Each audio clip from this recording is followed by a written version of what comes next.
अच्छा जी, यहाँ देखें हम नंबर वन हमारे पास लिखा हुआ है if order a cross b is equals to 100 and order b is equals to 5, then order of a. हमसे ऑर्डर ऑफ ए पूछा जा रहा है कि भाई ऑर्डर ऑफ ए क्या होगा। ठीक है। ऑल दो यहाँ पे बड़ा इजी सा जो है सिनेरियो है। यहाँ पे इसका आंसर अगर मैं यहाँ पे बता दूँ तो आपको सिंपल क्या करना है, 100 divided by 5, the order of A cross B divided by the order of B. ये सिंपल आप करेंगे, आपके पास आंसर आ जाएगा 20। ठीक है। तो ये आपके पास आंसर तो है, लेकिन इसका जो बैक एंड पे जो प्रोसेस चल रहा है उसको ज़्यादा अगर बेहतर तरीके से आप समझ लें तो मेरे ख्याल से आपको ये कन्फ्यूजन ही नहीं रहेगी कि भाई हमें किस वैल्यू को कब डिवाइड करना है, या डिवाइड करने की भी आपको नीड ना पड़े। ठीक है। तो वो क्या रहा है बेसिकली, यहाँ पे हमारे पास दो सेट हैं। एक सेट है ए, सही है। अभी यहाँ पे तो ए का सेट जो है जिसके अंदर 20 वैल्यूज़ हैं हमारे पास, तो मैं यहाँ पे एक छोटा सा सेट कंसिडर कर रहा हूँ जिसमें मेरे पास ए में तीन वैल्यूज़ हैं, ए बी एंड सी। ठीक है। और मेरे पास एक सेट है बी जिसमें मैं कंसिडर कर रहा हूँ दो values which are like 1 and 2। सही है। अब अगर मैं ए क्रॉस बी का सेट बनाऊं तो मुझे बताएं ए क्रॉस बी का सेट किस तरीके से बनेगा। ये जो ए है ये इन दोनों से पेयर बना लेगा, ऑर्डर पेयर है ना, ए एंड वन। तो this will be A one का एक ऑर्डर पेयर आ गया। Then we will have A2, then B1, B2। B2 मैंने पहले लिख दिया, B1, and then we will have B2। सही है। और फिर यहाँ पे आ जाएगा C1, C2। सही है। यही हमारे पास जो है पैटर्न बनेगा, इसके अलावा और कोई तो नहीं आएगा। तो अब मुझे देख के बताए यहाँ पे, यहाँ आपके पास ए के अंदर टोटल कितने एलिमेंट्स मौजूद थे, तीन एलिमेंट्स थे, मतलब ऑर्डर ऑफ ए इज 3। और ऑर्डर ऑफ बी की अगर मैं बात करूँ तो ऑर्डर ऑफ बी कितना है, इसमें कितने एलिमेंट्स मौजूद हैं, काउंट कर लें, 2 है ना भाई। तो दो एलिमेंट्स यहाँ पर है, तीन एलिमेंट्स यहाँ पर है। ऑर्डर ऑफ ए बी के एलिमेंट्स की बात अगर हम करें तो order of A cross B, तो इसमें आपने ऑर्डर गेट करना है। तो भाई ये आपके पास पूरा का पूरा एक एलिमेंट, दूसरा एलिमेंट, तीसरा एलिमेंट, चौथा, पांचवा एंड छठा। मतलब आपके पास यहाँ पे टोटल कितने आ गए, 6 एलिमेंट्स। तो क्या हम कह सकते हैं कि ऑर्डर ऑफ ए मल्टीप्लाई हुआ है ऑर्डर ऑफ बी के साथ, ये 6 हमें कैसे मिला, 3 × 2 करके, है ना। तो सिंपल हमारे पास यही काम चल रहा है यहाँ पर भी। हमने यहाँ पे ऑर्डर ऑफ ए क्रॉस भी पता करना था तो इनको मल्टीप्लाई किया है। अब मुझे बताओ यहाँ पे अगर मुझे ऑर्डर ऑफ ए की वैल्यू अगर नहीं पता होती, है ना, यहाँ पे क्वेश्चन मार्क लगा देते हैं हम, हमें ये चीज़ नहीं पता, हमें ये दोनों पता है, ऑर्डर ऑफ बी और order of A cross B. तो आप ऑर्डर ऑफ ए कैसे निकालेंगे, सिंपल 6 डिवाइडेड बाय 2 करके, है ना। तो आपके पास आ जाएगा answer 3, which means the answer of order of A is the division of A cross B divided by B. तो आपके पास यहाँ पे राइट आंसर क्या बन जाएगा, 20 बन जाएगा। आई होप ये वाला एमसीक्यू सारे स्टूडेंट्स को क्लियर हुआ होगा। ठीक है। अपने पास नोटबुक वगैरह सारे सामने रखिएगा, पेंसिल पेन जो भी आपके पास एक्सरसाइज चीज़ें हों, और जो चीज़ें आपको लग रहा है कि भाई ये नोट करने के काबिल हैं, ठीक है, या ये आप भूल सकते हो, तो उसको लाजमी अपने पास पेन डाउन करें। ठीक है। ऑल दो मैं ये लेक्चर्स जो है जितने भी सेशंस है ये रिकॉर्ड भी कर रहा हूँ, और इंशाल्लाह जितना जल्दी मुझसे हो सकेगा मैं यूट्यूब पे इन सबको अपलोड भी कर दूंगा। ठीक है। नंबर 2 की बात करते हैं। सेकंड में हमारे पास यहाँ पे आ रहा है, अच्छा मैं पहले इसको यहाँ से रिमूव कर दूँ ताकि मेरे पास थोड़ा सा स्पेस यहाँ क्रिएट हो जाए। सही है। Now if 19x and 45 are in proportions, ये चारों के चारों प्रोपोर्शन के अंदर है, मतलब 1:9 प्रोपोर्शनल टू x/45। सही है। तो आपसे पूछ रहा है भाई x की वैल्यू क्या है, तो सिंपल सा इसका कॉन्सेप्ट है हमारे पास, product of mean is equals to product of extreme, है ना। ये फॉर्मूला सारे स्टूडेंट्स को याद होगा। तो भाई मीन वैल्यूज हमारे पास कौन सी होती हैं, ये हमारे पास मीन वैल्यूज हैं। मीन का मतलब जो बीच में आ रही होती हैं, है ना, मिड वैल्यूज। स्टेटिस्टिक्स के अंदर भी हमने पढ़ा है चैप्टर नंबर 22 में। ठीक है। अच्छा जी। आवाज़ क्लियर आई गेस, सब आवाज़ क्लियर आ रही होगी सबको। ठीक है। अच्छा, जिनके पास आवाज़ नहीं आ रही, अम, मैं यहाँ पे मेंशन कर देता हूँ।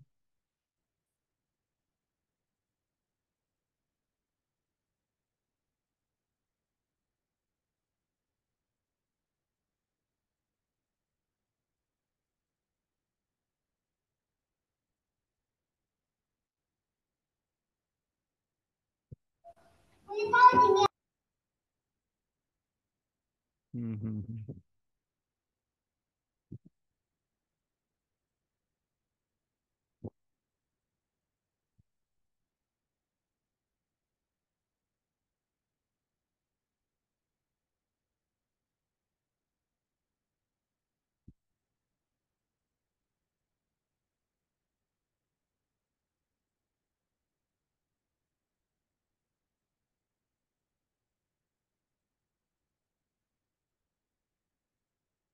अच्छा, ये जिन्होंने ऑडियो ज्वाइन नहीं किया है, सही है, वो काइंडली इसको ज्वाइन कर लें। ठीक है, ज्वाइन ऑडियो नहीं करेंगे तो आपको आवाज़ ऑडिबल नहीं होगी मेरी। सही है। तो आई गेस ये क्लियर होगा, यहाँ पे मैंने लिख के बता दिया सब। ठीक है। अच्छा जी, फर्दर मूव ऑन करते हैं यहाँ पे। Product of mean and is equals to product of extreme. तो प्रोडक्ट ऑफ मीन का मतलब हमारे पास क्या है, 9 मल्टीप्लाई बाय एक्स। तो 9 multiply by x is equals to product of extreme. ये हमारे पास एक्सट्रीम वैल्यूज हैं, है ना, 1 और 45। तो इन दोनों को मल्टीप्लाई करेंगे, 1 मल्टीप्लाई बाय 45। ठीक है। तो भाई यहाँ पे इन दोनों को मल्टीप्लाई कर लें तो this will be 9x and this will be 45। x equals to 45 divided by 9, मतलब x की वैल्यू आपके पास आ जाएगी 5। क्लियर है। तो ये आपके पास जो राइट आंसर आ रहा है वो ये रहा, x 5। क्लियर है। अच्छा, मुझे बता दें आवाज़ आ रही है अब सबको कि नहीं।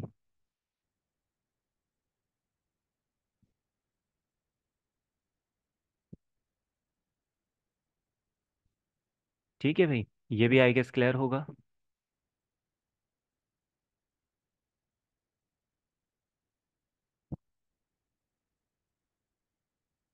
चलिए, गुड हो गया। अब आगे बढ़ते हैं फिर थर्ड की तरफ। Find x if determinant 5x 2 1 is equals to x+4। सही है। हमारे पास यहाँ पे डिटर्मिनेंट के अंदर मौजूद है 5x 2 1। सही है। Is equals to x+4। तो भाई यहाँ पे आपको x की वैल्यू बेसिकली फाइंड आउट करके लेकर आनी है। तो डिटर्मिनेंट का तरीका सारे स्टूडेंट्स को मालूम है। ठीक है। ये दोनों आपस में मल्टीप्लाई होते हैं, 5 मल्टीप्लाई बाय 1, माइनस की साइन आती है, and then we multiply 2 and x। ठीक है, 2 multiply by x is equals to x+4। तो 5 1 5 and -2x equals to x+4। सही है। शिफ्ट कर देते हैं, इसको अरेंज कर लेते हैं। 5 - 4 एंड x+2x। तो this will B 1 and this will B 3x। तो भाई 3 मल्टीप्लायर है, वहाँ जाएगा डिवाइड होगा, मतलब x = 1/3। This will be our right answer. Clear है यहाँ तक। सही है। चलिए, अभी भी ज्वाइन कर रहे हैं कुछ लोग। खैर है। Number 4, if the order of two matrices A and B is m cross n। भाई दो हमारे पास मैट्रिसेस हैं जिनका ऑर्डर यहाँ पे हमें गिवन है। सही है। पहले वाले का है m क्रॉस n और दूसरे वाले का है n क्रॉस p रिस्पेक्टिवली। ठीक है। तो आपसे पूछ रहा है then the order of matrix A multiply by B is. A multiply by B का हमारे पास जो है यहाँ पे ऑर्डर क्या होगा, हमें वो बताना है। तो इस क्वेश्चन को डायरेक्टली मैं आंसर नहीं करने वाला, बल्कि यहाँ पे सबसे पहले तो हम यहाँ पे क्या करते हैं, m क्रॉस n का एक मैट्रिक्स बना लेते हैं। सपोज कर लेते हैं भाई m हमारे पास यहाँ पे है 2 और 1। मैंने एक मैट्रिक्स बनाया। सही है। और ये इसके अंदर नंबर ऑफ रॉस कितनी आ रही है, 2 आ रही है। और नंबर ऑफ कॉलम यहाँ पे कितने हैं, एक कॉलम है ना। तो हमारे पास ये 2 × 1 का हमारे पास मैट्रिक्स है। m की वैल्यू है 2 और n की वैल्यू है 1। सही है। तो भाई यहाँ पे एक कॉलम आ रहा है, मतलब जिस मैट्रिक्स से मैं मल्टीप्लाई करवाने वाला हूँ उसके अंदर एक रो होनी चाहिए। सही है। तो यहाँ पे एक सिंगल रो वाला हम एलिमेंट बना लेते हैं। तो यहाँ पे रख लेते हैं फॉर इंस्टेंस 4 और -1। और यहाँ पे हम रख लेंगे 1। 1 रो है और कितने कॉलम्स है, 2 कॉलम्स है। ठीक है। तो ये n हो गया और ये p हो गया मेरे पास। इन दोनों मैट्रिसेस को आपस में मल्टीप्लाई करें। कैसे मल्टीप्लाई करेंगे भाई हम इनको? ये 2 जो है पहले 4 से मल्टीप्लाई होगा, सही है ना, first row multiply by first column, सही है। फिर सेकंड रो मल्टीप्लाई बाय होती है सेकंड कॉलम से, ठीक है। फर्स्ट एलिमेंट से फर्स्ट एलिमेंट बेसिकली यहाँ पे चलता है। तो ये हमारे पास हो जाएगा 2 × 4, सही है। First row multiply by first column. अब यहाँ पे सेकंड रो नहीं है मेरे पास, ठीक है, तो मैं सेकंड रो की तरफ नहीं आऊँगा। और 2 × -2 × -1 हो, सही है। Then 1 × 4 and 1 × -1। तो अब यहाँ पे मुझे बताएं, इसका जो आंसर आ रहा है वो आ रहा है 8, -2, 4 और -1। तो यहाँ पे टोटल कितने मेरे पास रॉज आ गई? 2 रॉज हैं और 2 कॉलम है ना। 2 रॉज और 2 कॉलम आ रहे हैं, मतलब यहाँ पे m की वैल्यू गेट हो रही है और p की वैल्यू गेट हो रही है। मतलब मैं इसको कह सकता हूँ कि ये जो मल्टीप्लाई करके मुझे मैट्रिक्स मिला है ये m×p का मैट्रिक्स मिला है। तो इसका राइट आंसर मेरे पास क्या होगा? m×p। सही है। आगे मूव करते हैं भाई। Number 5, the solution of a quadratic equation are also called its roots. सही है ना।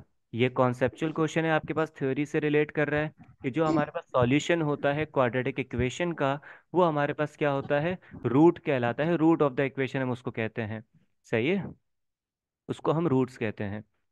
ठीक हो गया। Then we have the sum of all the 3 cube roots of unity. जो हमारे पास 3 क्यूब रूट्स हैं यूनिटी के, उनका सम हमारे पास किसके बराबर होता है? तो भाई उन सबका सम हमारे पास 0 के बराबर होता है ना। 1 + ω+ω² = 0। ये आपने फॉर्मूला पढ़ रखा है, ठीक है, in chapter 20, theory of quadratic equations, सही है। तो ये आपके पास उस चैप्टर से रिलेट कर रहा था। Number 7, a fraction in which the degree of numerator is less than the degree of the denominator. भाई डिग्री ऑफ न्यूमरेटर कम है और डिग्री ऑफ डिनोमिनेटर हमारे पास क्या है? ज़्यादा आ रही है, सही है ना। इसका मतलब आप नंबर्स वगैरह से रिलेटेड इस तरीके से रख सकते हो कि ऊपर छोटा नंबर दिया हुआ है और नीचे एक बड़ा नंबर है। तो ऐसे फ्रैक्शन को हम क्या नाम देते थे? ऐसे फ्रैक्शन को हम प्रॉपर फ्रैक्शन का नाम देते थे, है ना। मतलब ये हमारे पास क्या कहलाएगा? ये हमारे पास एक प्रॉपर फ्रैक्शन कहलाएगा। क्लियर है। Then we have number 8, partial fraction of 1/x² - 1 are equivalent to. अभी ये थोड़ा सॉल्व करने वाला है, तो इसके लिए थोड़ा पहले जगह बना लेते हैं यहाँ, सही है।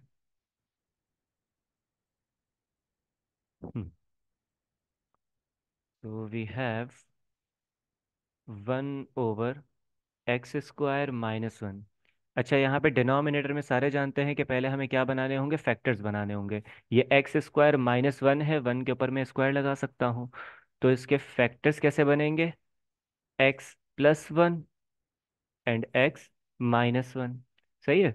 And with that we can have a1/x+1 plus a2/x-1, सही है। तो यहाँ पे हमारे पास जो राइट आंसर इसका आ रहा है वो ये वाला आ रहा है ना, a1/x+1 plus a2/x-1। Number 9, the arithmetic mean of these values is 40। सही है। 5 आपके पास वैल्यूज गिवन है, 0, 90, के, 10 और 100। और कह रहा है इनका अर्थमेटिक मीन जो है, सही है, अर्थमेटिक मीन का मतलब x बार, ये आपके पास गिवन है 40। और आपसे कह रहा है भाई के की वैल्यू फाइंड आउट करके लेकर आओ। तो हमें किस तरीके से इसे सॉल्व करना होगा? हमें मालूम है अर्थमेटिक मीन का formula, which is summation x/n। तो समेशन एक्स, पहले तो एक्स बार की जगह मैं 40 लिख देता हूँ। और समेशन एक्स का मतलब क्या है? इन सबको प्लस करना। तो सारी वैल्यूज को ऐड करें, 0 + 90, 90 + 10, 10 + 100, सही है ना। तो इन सबको ऐड करेंगे तो 200 आएगा। और ये के इसमें ऐड नहीं हो सकता, तो दिस विल बी 200 + के डिवाइडेड बाय एन। एन का मतलब नंबर ऑफ वैल्यूज। तो नंबर ऑफ वैल्यूज आपके पास क्या है? कितनी है? ठीक है, इनको ज़रा देखते हैं। अच्छा, अच्छा भाई, कोई अगर चैट बॉक्स के अंदर ये मैसेज कर रहा है कि आवाज़ क्यों नहीं आ रही, तो काइंडली आप लोग गाइड कर सकते हो उसको, क्योंकि मैं यहाँ पे फ़िलहाल पढ़ा रहा हूँ, तो मैं इस चीज़ को अभी फ़िलहाल नोट नहीं कर रहा, ठीक है। बस उनको ये बता दें कि भाई ज्वाइन ऑडियो कर लीजिएगा। सही है।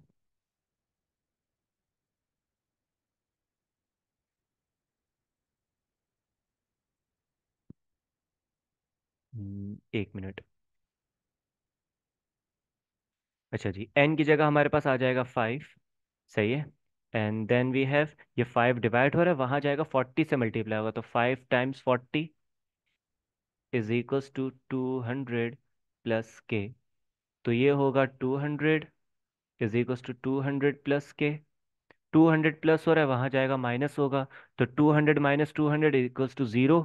मतलब के की वैल्यू आपके पास क्या आ रही है? 0 आ रही है। ठीक है। क्लियर है यहाँ तक? मतलब हमारे पास राइट आंसर इसका 0 है। सही है। Now number 10, upper quartile divides data in the ratio. अब ये अपर क्वार्टाइल हमारे पास क्या है? हमारे पास तीन तरह के क्वार्टाइल्स होते हैं, Q1, Q2 एंड Q3। जिनमें से Q2 का मतलब तो सबको मालूम है, मिडल क्वार्टाइल है। सही ना, ये मिड क्वार्टाइल कहलाता है, जो डेटा को 50% to 50% क्या करता है? ब्रेक करता है। सही है। और जो आपके पास Q1 और Q2 है, इनके हमारे पास कुछ अलग नेम्स हैं। सही है ना, उन नेम्स को हम यहाँ पे डिस्कस कर लेते हैं भाई। Q1 की यहाँ पे बात करें, तो Q1 का मतलब होता है लोअर क्वार्टाइल।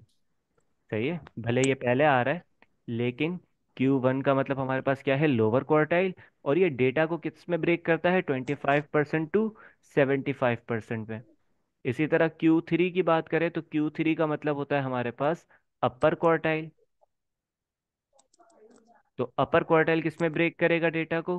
75% to 25%। मतलब यहाँ पे आपके पास राइट आंसर क्या आ रहा है भाई? 75% to 25%। Clear? Now, number 11. If A, B, and C are sides of a right angle triangle, which C is the largest side, then तो भाई यहाँ पे मेरे ख्याल से बहुत इजी है ये। Hypotenuse hypotenuse square equals to perpendicular square plus base square, Pythagoras theorem वाला फॉर्मूला है। ये आपके पास राइट आंसर हो जाएगा, c square equals to a square plus b square. Clear है? Then number 12, sides of two similar triangles are in the ratio 4:9। भाई आपके पास जो है ट्राइंगल्स है, जिनकी साइड्स क्या है? इस रेशियो में ब्रेक हुई हुई है, 4:9। तो areas of these triangles are in the ratio, तो इनका एरिया किस में ब्रेक होगा? तो भाई इसका जो आंसर है, आपने क्या करना होता है बेसिकली, इसके अंदर स्क्वायरिंग करनी होती है, स्क्वायरिंग ऑन बोथ साइड्स। ठीक है ना? तो यहाँ पे आप स्क्वायर कर दो, 4 का स्क्वायर और 9 का स्क्वायर, मतलब आपको 16:81 मिल जाएगा। तो जो इन दोनों ट्राइंगल्स के रेशियो हैं, सही है, साइड्स के वो 4:9 है, और उसके एरिया के रेशियो आपको 16:81 में मिल जाएंगे। सही है। अगर इसमें किसी को डाउट है कि भाई इसका प्रूफ हमारे पास कहाँ लिखा हुआ है, तो मैं रेकमेंड करूंगा, अगर आपके पास टेक्स्ट बुक पड़ी हुई है तो पेज नंबर 191 ओपन कीजिएगा अपने पास। उसमें आप देखेंगे तो एग्जाम्पल नंबर, मुझे एग्जैक्टली याद नहीं है एग्जाम्पल नंबर कौन सी है, शायद 1 या 2 होगी इस पेज पे। उसमें पूरा इसका प्रूफ मेंशन है। ठीक है। और लास्ट के अंदर नोट करके एक लाइन इन्होंने लिखी हुई है। वो लाइन बड़ी मजेदार है, इन्होंने वही लाइन को कॉपी करके एक एमसीक्यू बना दिया है। सही है। तो उसको जाके लाजमी देखिएगा। ठीक है। आगे बढ़ते हैं, number 13, a line which passes through the centre of the circle. भाई एक लाइन जो कि सेंटर ऑफ द सर्कल से पास आउट करते हुए जा रही है, तो वो हमारे पास डायमीटर कहलाती है ना? उसको हम डायमीटर कहते हैं। ये अगर हमारे पास सर्कल है, ये लाइन बिल्कुल इसके सेंटर से पास आउट करते हुए जा रही है, तो इस लाइन को डायमीटर कहेंगे हम। अगर वही लाइन टच करते हुए जाए तो वो टेंजेंट कहलाती है। तो ये डिफरेंसेस याद होने चाहिए हमें। Number 14, a circle which touches all the sides of a triangle is called। भाई एक सर्कल जो सारी की सारी साइड्स को टच करते हुए जाए, तो उसे हम इनस्क्राइब सर्कल या इन सर्कल कहते हैं। सही है ना? सर्कम सर्कल क्या करता है? वो तीनों की तीनों वर्टिसेस को, तीनों के तीनों जो कॉर्नर्स हैं, सही है, ये अगर मेरे पास एक ट्राइंगल है, तो ये तीनों जो कोने हैं, इनको टच करता हुआ जाता है, वो सर्कम सर्कल कहलाता है। और जो सर्कल इन साइड्स को टच करे, सही है, अंदर की तरफ बने, तो वो इन सर्कल कहलाता है। ठीक है। Number 15, in unit circle for point x, y। भाई हमारे पास एक यूनिट सर्कल है जिसका पॉइंट है एक्स कॉमा वाई। तो साइन थीटा किसके बराबर हो जाएगा भाई? साइन थीटा वाई के बराबर हो जाएगा। ट्रिग्नोमेट्री का सवाल है ये पूरा। ठीक है। ट्रिग्नोमेट्री के अंदर हमने क्वाड्रेंट्स के अंदर इस चीज़ को डिस्कस किया है कि साइन थीटा किस पे रिलाई करता है? वो वाई एक्सिस के ऊपर रिलाई करता है। वाई एक्सिस पे क्यों? क्योंकि साइन थीटा का फॉर्मूला है परपेंडिकुलर ओवर हाइपोटनियस। तो ये हाइपोटनियस तो यहाँ पे 1 के बराबर है ना। हम किसके ओर डिपेंड करेंगे फिर? हम परपेंडिकुलर पे डिपेंड करेंगे। और परपेंडिकुलर का मतलब जो आपके पास वर्टिकल लाइन आ रही होती है। और वर्टिकल लाइन हमारे पास वाई एक्सिस की लाइन है। इसलिए यहाँ पे जो राइट आंसर है आपके पास वाई है। ठीक है। मेरे ख्याल से ये 15 MCQs जो कि पीसी ने बनाए थे, ठीक है, वो आप सबको क्लियर होंगे। सही है। इतने ज़्यादा टफ मुझे तो नहीं लगे ये। आप लोग अपना भी यहाँ पे बताइएगा इसमें से कोई एमसीक्यू समझ में ना आया हो, गेट ना हुआ हो। ठीक है।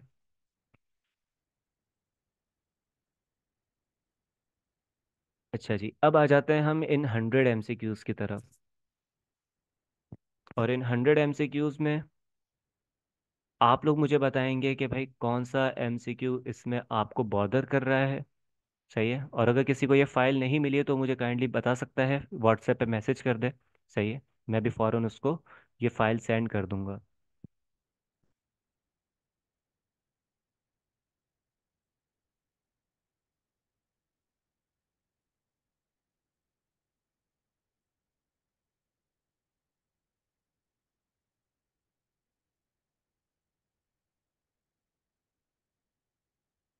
मैं वेट कर रहा हूँ भाई चैट बॉक्स में सबको।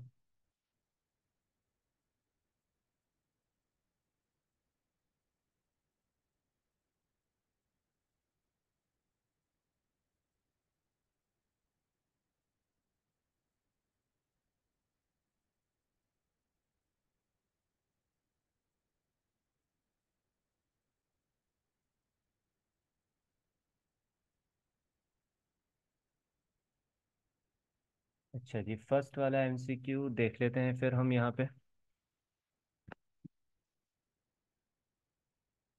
ये फर्स्ट वाला वही अभी जो हमने लास्ट में किया था वही है। In a unit circle for point x comma y. ठीक है। आपके पास भाई कार्टेशियन कोऑर्डिनेट सिस्टम कुछ इस तरीके से होता है। ये एक्स एक्सिस है और ये वाई एक्सिस। ठीक है। यहाँ पे कह रहा है यूनिट सर्कल। यूनिट सर्कल का मतलब है कि जो आप सर्कल यहाँ पे ड्रॉ करोगे, उस सर्कल का जो रेडियस होने वाला है, ये जो रेडियस है, ये रेडियस हमारे पास किसके बराबर होगा? 1 के बराबर होगा। सही है। क्लियर है यहाँ तक? ये अगर आपके पास 1 के बराबर है, ठीक है, रेडियस, तो ये हमारे पास देखो परपेंडिकुलर आ रहा है, ये वाई और ये एक्स। मैं कलर अगर यहाँ पे चेंज करके बता दूं आप लोगों को। ये हमारे पास एक्स है और ये जो हमारे पास था ये वाई है। सही है। अब मुझे पता है साइन थीटा का फॉर्मूला किस किसको याद है। साइन थीटा बराबर होता है परपेंडिकुलर ओवर हाइपोटनियस। परपेंडिकुलर को जरा इस ट्रायंगल में देखें, थोड़ा बड़ा इस ट्रायंगल को अगर मैं बना दूं, थोड़ा इनलार्ज करके इसको ड्रॉ करें तो कुछ इस तरीके से हमारे पास ये ट्रायंगल है। ये है हमारे पास y, ये है x, और ये आ रहा है इसका radius which is equals to 1। सही है। तो अब मुझे पता है परपेंडिकुलर y के बराबर हो गया, हाइपोटनियस r के बराबर मतलब 1 के बराबर। तो क्या मैं कह सकता हूँ साइन थीटा बराबर है y अपॉन 1 के? और डिनोमिनेटर में हम 1 तो शो करते नहीं है, तो ये हट जाएगा भाई डिनोमिनेटर से। तो साइन थीटा किसके बराबर आ गया? साइन थीटा आ गया बराबर वाई के। क्लियर है?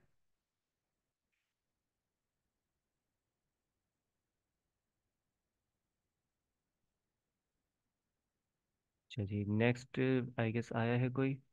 फर्स्ट वाला तो क्लियर मैंने करवा दिया। आगे मुझे बताएं भाई।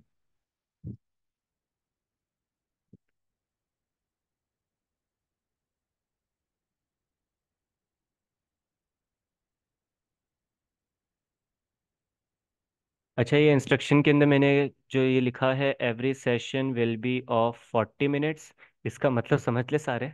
एक्चुअली जूम के अंदर ये हमारे पास रिस्ट्रिक्शन है कि हम हर सेशन 40 मिनट का रख सकते हैं। मतलब मैंने 10:30 पे ये सेशन स्टार्ट लिया था, तो मुझे 11:10 तक ये इस सेशन को एंड करना होगा। सही है ना? मतलब ये सेशन खुद ब खुद बंद हो जाएगा 11:10 पे।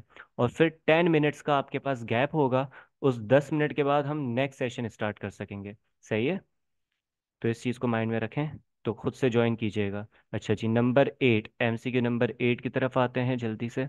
Partial fraction of 1/x² - 1 are equivalent to. ये अभी मैंने पार्शियल फ्रैक्शन वाला सॉल्व करके बताया था, इसको दोबारा देख लें भाई यहाँ पे। हम्म, जल्दी से इसको हम देख लेते हैं यहाँ।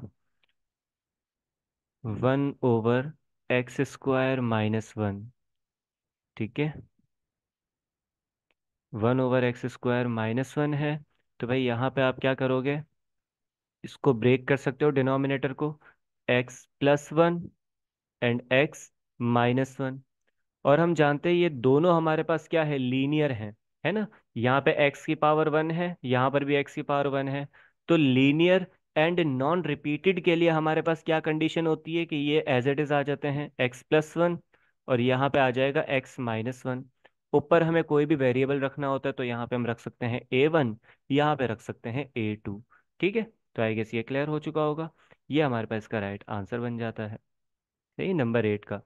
This one is right. तो भाई यहाँ पे बी लिख दिया बेसिकली, आप इसकी जगह A2 भी लिख सकते हैं। नंबर 19 पे आते हैं आप। In ratio L ratio M, L is called. अच्छा, यहाँ पे अब इस रेशो से रिलेटेड सुन ले। जो भी हमारे पास रेशो होता है ना, A/B हो, 1/2 हो, कोई भी रेशो हो, तो उस रेशो के अंदर जो फर्स्ट वैल्यू होती है, जो पहली वैल्यू होती है, उस पहली वैल्यू को हम कहते हैं एंटीसीडेंट। ठीक है, उस पहली वैल्यू को हम क्या कहते हैं, एंटीसीडेंट। और जो बाद वाली वैल्यू है, ये बी जो लिखा हुआ है, ये बाद वाली वैल्यू, ये 2 लिखा हुआ है, ये बाद वाली वैल्यू है, इसको हम कहते हैं कॉन्सिक्वेंट। सही है, इसको हम क्या कहते हैं, कॉन्सिक्वेंट। तो ये चीज़ आपने याद रखनी है बेसिकली। ये आपके पास थ्योरीज के अंदर मौजूद है, चैप्टर वेरिएशन की थ्योरी अगर आप देखोगे तो उसमें ये सारी चीज़ें मेंशन हुई हुई हैं। ठीक है, तो आपके पास फर्स्ट वैल्यू एंटीसीडेंट और सेकंड वैल्यू जो है वो कॉन्सिक्वेंट होती है किसी भी रेशो के अंदर। यहाँ पे रेशो L और M यूज़ किया है, तो L को एंटीसीडेंट और M को हम कॉन्सिक्वेंट का नाम देंगे। ठीक है। अच्छा जी, 16, 17 एंड 18। अच्छा अच्छा इकरा, फर्स्ट वाला जो पीसी का है, अब मैंने देखो सेशन ये रिकॉर्ड कर रहा हूँ, तो ये रिकॉर्डिंग आपको सेंड हो जाएगी, आपको मिल जाएगी, तो मैं यही रेकमेंड करूँगा कि आप उसमें जाके लाजमी देख लें। सही है। अभी इनमें से अगर कोई आपके पास MCQ आ रहा है तो वो मुझे बताते जाएं। जैसे अभी नंबर 16 मुझे एक ने बताया है, 2x, 3y and 6z are in continued proportion, ये कंटिन्यूट प्रोपोर्शन में है। तो इनका फॉर्मूला हमारे पास होता है, ये हमारे पास वैल्यू होती है A, B और C। तो इसका फॉर्मूला होगा B² = AC। तो भाई सिंपल, आप क्या कर दे, 3y² is equals to 2x × 6z। सही है, तो ये आपके पास आ जाएगा 9y², 2 6 12 xz। सही है, और यहाँ पे कैंसिलेशन हो सकती है 9 और 12 में, 3 के टेबल से 3 3 ज़ा और 3 4 ज़ा। तो ये आपके पास आ गया 3y² = 4x, अच्छा जेड है ये, सॉरी, XZ। सही है, तो ये आपके पास डी वाला ऑप्शन करेक्ट है। ठीक है। Number 17, in proportion PQRS, P is called. भाई P को हम क्या नाम देंगे, P को हम फर्स्ट प्रोपोर्शन का नाम देंगे। सही है, Q सेकंड, R थर्ड और S फोर्थ प्रोपोर्शन है। नंबर 18 में A 4, 15 और 5, तो A की वैल्यू कैसे पता चलेगी, A मल्टीप्लाई करवाएं 5 से, 4 मल्टीप्लाई करवाएं 15 से, तो 5A = 4, 15 आप करें तो कितना आता है, 60, है ना। तो A = 60/5, मतलब A की वैल्यू आपके पास कितनी आ गई भाई यहाँ से, 12, है ना। तो C ऑप्शन इज करेक्ट। ठीक है। अच्छा जी, 28 और 16, 16 वाला मैं ऑलरेडी यहाँ पे बता चुका हूँ आई गेस। सही है, 28 की तरफ आ जाते हैं, फिर 31 39 भी है आपका। तो 28, if P/Q, R/S, then PQR। अच्छा, ये हमारे पास आ रहा है, तो देख सकते हैं Q और R को इंटरचेंज किया है ना। ये दोनों जब इंटरचेंज होंगे तो ये प्रॉपर्टी हमारे पास ऑल्टरनेंडो की, इस प्रॉपर्टी को हम क्या कहते हैं, ऑल्टरनेंडो की प्रॉपर्टी कहते हैं, जब ये दोनों आपके पास इंटरचेंज हो जाएं। सही है। अच्छा जी, नंबर 31 और 39। 31. If m denotes the number of rows and n denotes the number of columns such that m equals to n, then matrix is called. तो फिर मैट्रिक्स को हम क्या नाम देंगे भाई? उस मैट्रिक्स को स्क्वायर मैट्रिक्स कहा जाएगा, है ना। ऐसा मैट्रिक्स जिसके अंदर 2 रोज और 2 कॉलम हो, 3 रोज और 3 कॉलम हो, 4 रोज और 4 कॉलम हो। तो ये सारे क्या है? रोज और कॉलम दोनों बराबर हैं। नंबर ऑफ रोज और नंबर ऑफ कॉलम ये दोनों बराबर आ रहे हैं, तो उसको हम स्क्वायर मैट्रिक्स का नाम देते हैं। ठीक है। 39 की तरफ आए भाई। तो 39, for two matrices A and B. अच्छा, ये वाला जो है क्वेश्चन, ये सेक्शन बी के अंदर पीसी ने दिया है। तो इस वाले क्वेश्चन को फिलहाल आप लोग होल्ड करके रख सकते हो, क्योंकि पीसी का जो मैं पेपर अभी सॉल्व करवाऊंगा तो उसमें सेक्शन बी में ये क्वेश्चन दिया हुआ है। सही है, उसको मैं दोबारा उसमें सॉल्व करवाऊंगा। ठीक है। जिसने भी ये कहा है, किसने कहा है भाई ये? वानिया। ठीक है बेटे वानिया, ये मैं तब मुझे याद दिलाना, बल्कि याद दिलाने की भी नीड नहीं है, सॉल्व करवा देंगे, ये बेफिक्र रहो। ठीक है। अच्छा, अब लेस देन 1 मिनट है हमारे पास, उसके बाद ये सेशन एंड हो रहा है। तो मुझे बताया जल्दी, कोई और आपके पास हो? 51, 52 आ गया भाई। तो आते हैं 51 की तरफ। Discriminant is equals to, discriminant का फॉर्मूला है ये b² - 4ac। सही है। और 52, डिस्क्रिमिनेंट रिप्रेजेंट बाय, डिस्क्रिमिनेंट का सिंबल आपके पास यहाँ पे क्या होता है? ठीक है। अच्छा, ये चारों के चारों ऑप्शन गलत है, डिस्क्रिमिनेंट का सिंबल सिर्फ और सिर्फ ये है। ठीक है। ये -1 नहीं आएगा। नहीं नहीं नहीं। अच्छा, डी ऑप्शन यहाँ पे करेक्ट है, डी ऑप्शन करेक्ट है। बड़ी चतुराई के साथ इन्होंने जो है ये ऑप्शन दिया हुआ है। देखें इसको, ऑप्शन को। 1/, डिस्क्रिमिनेंट, पावर -1 है। तो इसको ऊपर शिफ्ट करें तो क्या होगी पावर? -1, मतलब ये हो जाएगी +1। और प्लस का 1 शो होता नहीं है, तो हम सिंपल डेल्टा शो कर देंगे। तो इसका करेक्ट ऑप्शन क्या है? डी। सही है। वैसे ये बनता नहीं है ऑप्शन, लेकिन जिसने भी ये बनाया है उसको मैं सैल्यूट करता हूँ। अच्छा जी। फिर है नंबर 42। 42 पे आते हैं। 42 अगर कोई मिस कर दूँ तो भाई माजरत। 42 ये रहा। इफ 1/अल्फा 1/बीटा are the roots of the equation, then alpha plus beta. Alpha plus beta की वैल्यू यहाँ पे बतानी है। चलो, ये सेशन एंड हो रहा है बस, इसके बाद मैं इसको सॉल्व करके बताऊंगा। ये पूरा सॉल्व होके आएगा, डायरेक्टली नहीं आ सकता ये डायरेक्ट। ठीक है। बेफिक्र है, ये करवा दूंगा मैं आप लोगों को। अब जितने भी ये बाद में इसके बताए हैं, 42, 40, 80, 83, इंशाल्लाह नेक्स्ट सेशन जो अभी हमारा स्टार्ट हो रहा है उसमें कोशिश करते हैं।